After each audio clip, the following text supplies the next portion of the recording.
আমরা হলাম সৌদি আরবে লেবার ভিসায় আসা কামলা। বছরের পর বছর জেল খাটতে হয়, যদিও না থাকে মামলা। মাসের পরে মাস কেটে যায়, পায় না খুঁজে কাজ।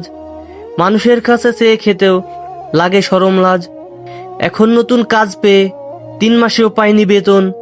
লেবার ভিসায় সৌদি আরব এসে খাইতেছি অনবরত চোদন। কাজের থেকে বাসায় এসে যখন রান্না করতে বসি, মায়ের কথা মনে পড়লে চোখের জলে ভাসি। এদিকে বাসায় এসে পাওনাদারেরা দিচ্ছে দেনার চাপ। দেনার ভরে ক্লান্ত হয়ে গেছে আমার বাপ। বছর শেষে আকামার জন্য গুনতে হয় 2.5 লক্ষ টাকা। চিন্তায় চিন্তায় মাথার যত চুল ছিল হয়ে গেছে ফাঁকা।